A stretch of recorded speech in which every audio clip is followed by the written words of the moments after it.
मुस्लिम आक्रमणकारियों को भारत की संस्कृति, संसाधन और सामाजिक मजबूत ताने बाने को नष्ट विनष्ट करने के बाद बस एक ही चीज से खतरा था, और वो था लूट कर खोखला किए जा चुके मंदिरों में विराजमान मूर्तियों, धार्मिक, सांस्कृतिक चिन्हों और हिंदू शासकों द्वारा बनाई गई इमारतों से।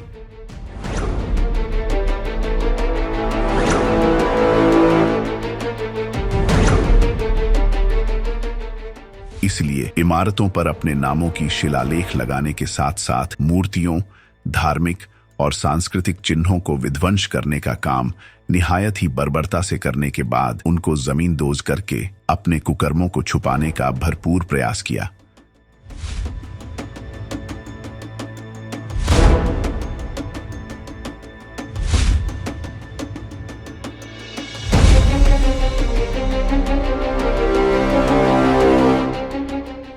मगर ये उनकी बदकिस्मती है कि आज जर्रा जर्रा हकीकत का ढोल पीट रहा है, जिससे उनकी संतानें बेहद दुखी हैं।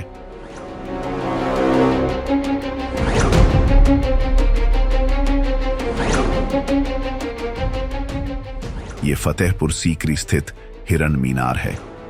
यहां आने वाले सैलानियों को इसका सही इतिहास बताने वाला कोई नहीं है।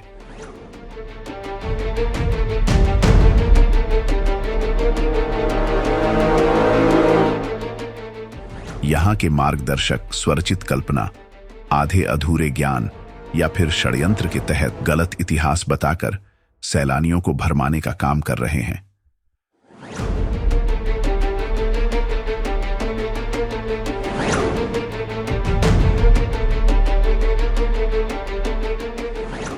दरअसल ये मीनार अकबर के किसी पालतू या प्रिय हिरण या हाथी की याद में नहीं बनवाया गया था, बल्कि यह एक दीप स्तंभ है जिस पर बने असंख्य खूंटियों पर लटकते जलते दीप स्वर्णिम आभा बिखेरते थे।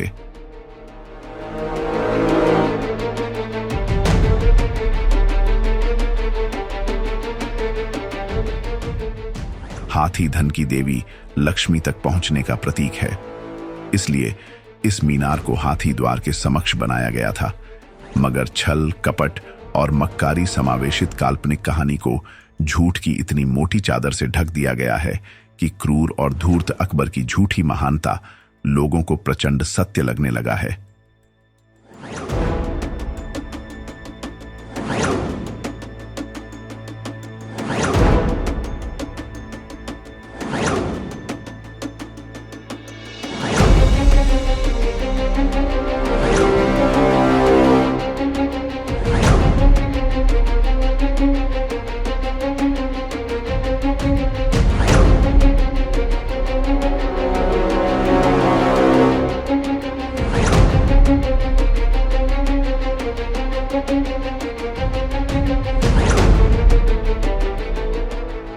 मीनार के समक्ष हाथी द्वार पर बने हाथियों को एक समान किसने खंडित किया?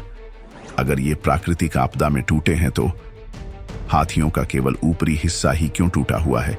मीनार का चबूतरा अष्टकोणीय ही क्यों है? यदि इसे अकबर ने बनवाया था तो इस्लाम में अष्टकोण का क्या महत्व है? अपने आप को इतिहास के विद्वान समझने वाले अनपढ़ मार्गदर्शकों से कोई नहीं पूछता।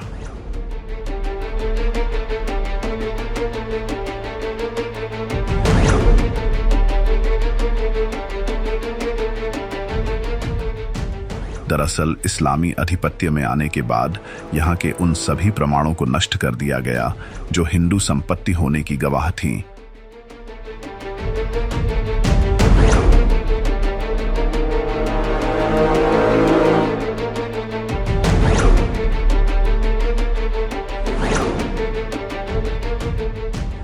दरअसल सभी राजपूत शासक अपने आप को श्री राम जी का वंशज मानते थे। अयोध्या नगरी का वास्तु अष्टकोण आधारित होने की वजह से वो सभी किलों और राजमहलों का वास्तु अष्टकोणीय रखते थे, जो कभी नींव से तो कभी बाहरी चबूतरे से अष्टकोणीय होते थे, जिसकी जानकारी आज के किसी भी हाकिम, आलिम, उलेमा, मुल्ला, मौलवी तक किसी को नहीं होगी।